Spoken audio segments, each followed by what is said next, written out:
ত্রিকোণমিতি অনুপাত এর অনুশীলনী ৯.১-এর আমাদের যে ২ নং প্রশ্নটি, যেখানে বলা আছে যে sin a সমান 3/4 হলে এ কোণের অনন্য ত্রিকোণমিতিক অনুপাত নির্ণয় করো।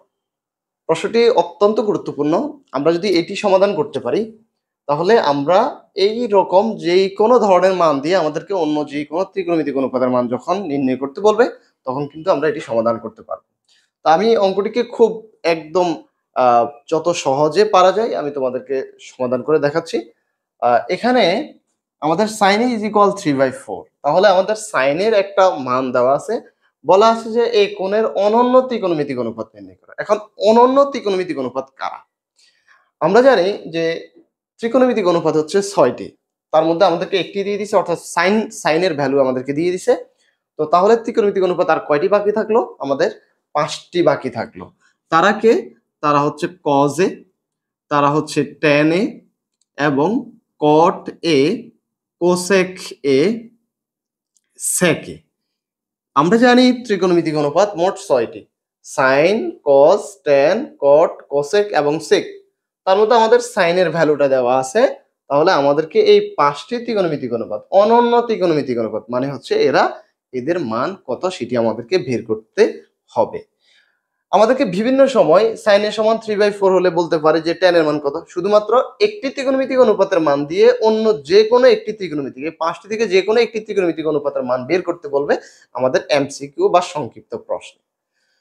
তো এবং sin এর সমান এই 3/4 হলে বা অন্য একটি মান হলে সমান সমান sec এ কত, cos এ কত, cosec এ কত বলতে পারে। আবার cot এ সমান একটা মান বলে দিবে যে সেটি হচ্ছে 3/5, 4/5 বা 3/4 হলে sin এর সমান কত এটিও আমাদেরকে বলতে পারে। তো আমাদের যদি এইরকম মান থাকে, এইরকম বলতে 3/4, 5/4, 13/5 এইরকম যদি কোনো ভ্যালু আমাদের এখানে থাকে, অর্থাৎ আমাদের যে ত্রিকোণমিতিক চার্টে একটা মান রয়েছে মেইন বইতে, তোমরা জানো যে আমাদের এখানে যদি অনেকগুলো কোণ আমি এঁকে দেখাই তোমাদেরকে, আমাদের সাইন, কস, টেন, 0 ডিগ্রি, 30 এবং 45, 60 এবং 90। সাইন 0 ডিগ্রি এর জন্য আমরা জানি 0, 30 ডিগ্রির জন্য আমরা জানি হাফ, 45 এর জন্য 1/√2 এবং 60 ডিগ্রির জন্য √3/2, 90 ডিগ্রি এর জন্য 1। এই যে এই ধরনের মান যেগুলো রয়েছে আমাদের ত্রিকোণমিতিক অনুপাতের যে পাঠ্য বই রয়েছে, যে পাঠ্য বইয়ে এইরকম একটা চার্ট আমাদেরকে দেওয়া আছে, এই চার্টের যদি এইরকম কোনো ভ্যালু দেয়া থাকে, তাহলে আমরা প্রথম চেষ্টা করব যে এখানের কোনটা কিভাবে বের করা যায়। এটি আমাদের অন্য একটি পদ্ধতি, আমরা অন্য অঙ্কে এটি আলোচনা করব। আজকে আমরা এই আলোচনা করব না, যেহেতু আমাদের এখানে যে মানগুলো রয়েছে, এই মানগুলোর মধ্য থেকে কোনো মান এখানে নেই।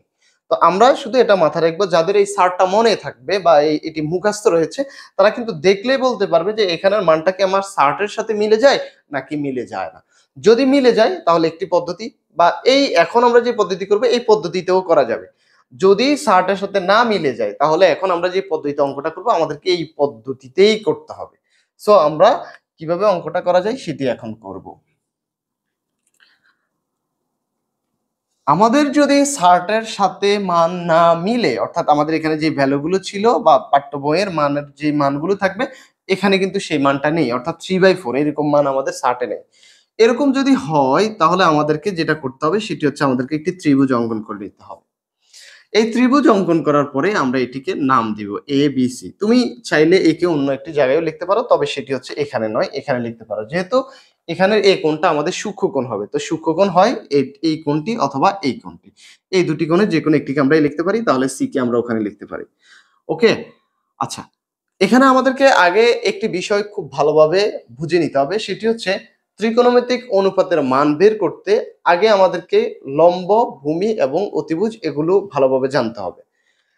তো আমরা যে কোণকে ধরবো বা যেই কোণের সাপেক্ষে আমাদের মান দেওয়া থাকবে, যেই কোণের সাপেক্ষে মান দেওয়া থাকবে, অর্থাৎ এখানে এই কোণের সাপেক্ষে মান দেওয়া আছে, বা যেই কোণের সাপেক্ষে আমরা ত্রিকোণমিতিক অনুপাতের মান বের করব, যেটিকে আমরা কোণ ধরবো, ওই কোণের বিপরীত বাহু হবে সবসময় লম্ব। এখানে এই কোণের বিপরীত বাহু, এই কোণের বিপরীত বাহু, আমরা এই কোণের সাপেক্ষে কাজ করব, তাহলে তার বিপরীত বাহুটা হবে লম্ব।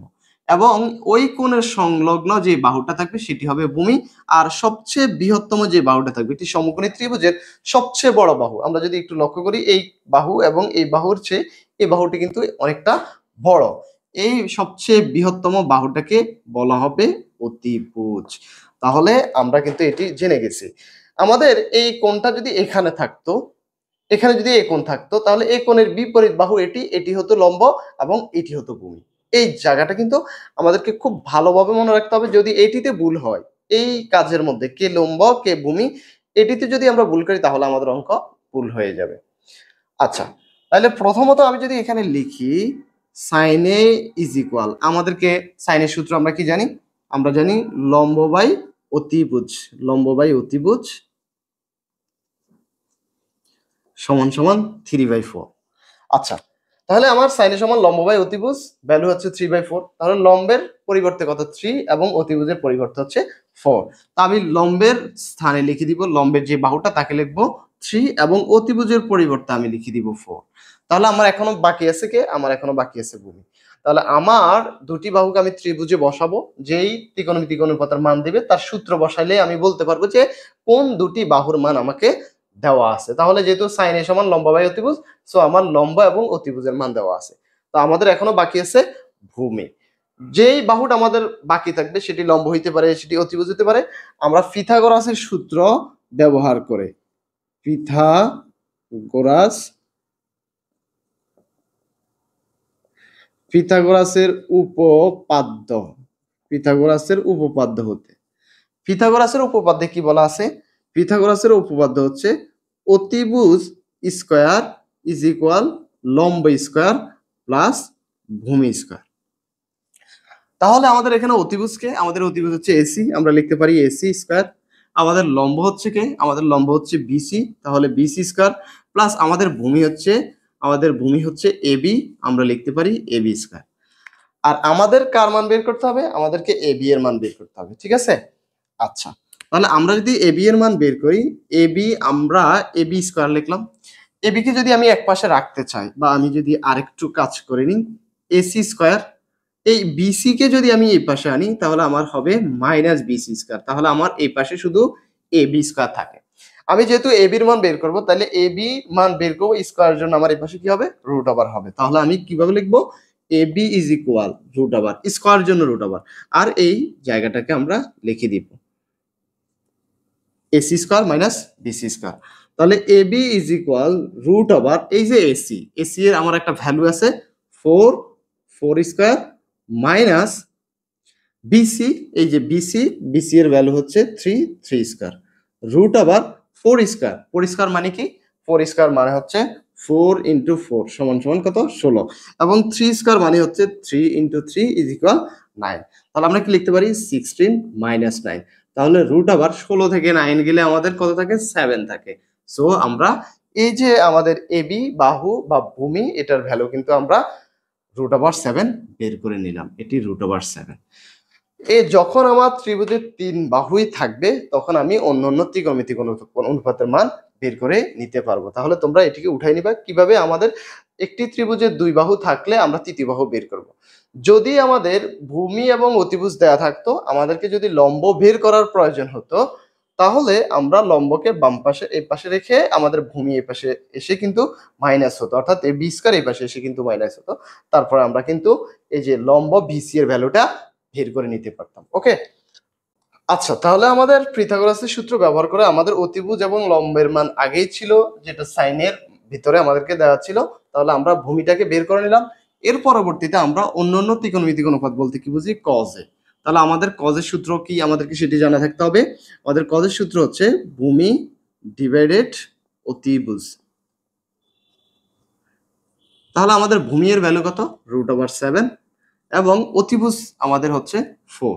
তারপরে আমরা যদি লিখি আমাদের tan এ, tan এর সূত্র হচ্ছে লম্ব ডিভাইডেড ভূমি। তো আমাদের লম্বের মান কত? লম্বের মান হচ্ছে 3, এবং আমাদের ভূমি এর ভ্যালু হচ্ছে রুট ওভার 7। তারপরে আমরা যদি লিখি কটে, আমাদের কটের সূত্র হচ্ছে, কটের সূত্র সবসময় tan এর সূত্রের বিপরীত। তাহলে tan যদি লম্ব বাই ভূমি হয়, কট হবে ভূমি ডিভাইডেড লম্ব। তাহলে আমাদের কত হবে, ভূমির ভ্যালু হচ্ছে √7 এবং লম্বের ভ্যালু হচ্ছে 3। ওকে, তারপরে আমরা যদি লিখি আমাদের sec এ, sec এ সমান সমান, sec হচ্ছে আমাদের cos-এর বিপরীত, cos যদি ভূমি বাই অতিভুজ হয় তাহলে sec হবে অতিভুজ ডিভাইডেড ভূমি। তাহলে অতিভুজের ভ্যালু কত, অতিভুজের ভ্যালু হচ্ছে 4 আর ভূমির ভ্যালু হচ্ছে √7। অনুরূপ ভাবে আমরা যদি আমাদের এখনো একজন বাকি আছে cos-এর সূত্র, cos-এর সূত্র হলো আমাদের অতিভুজ ডিভাইডেড লম্ব, অতিভুজ ডিভাইডেড লম্ব। তাহলে আমাদের অতিভুজকে, অতিভুজ হচ্ছে 4 এবং লম্বের ভ্যালু হচ্ছে 3। তো আমাদের বাকি ত্রিকোণমিতিক অনুপাতের মানগুলো বের হয়ে গেছে। যখন আমাদের sin a সমান সমান 3/4 বলে, অন্যান্য ত্রিকোণমিতিক অনুপাত sin, cos, tan, cot, sec এবং cosec এর ভ্যালু বের হয়ে গেছে। যদি আমাদেরকে sin এর মান দিয়ে শুধুমাত্র cosec এর মান বের করতে বলতো তাহলে আমরা শুধু এটি বের করতাম, tan এর কথা বললে tan বের করতাম, যদি আমাদেরকে cot এর কথা বলতো তাহলে আমরা cot বের করতাম, যদি আমাদেরকে sec এর কথা বলতো তাহলে আমরা sec বের করতাম।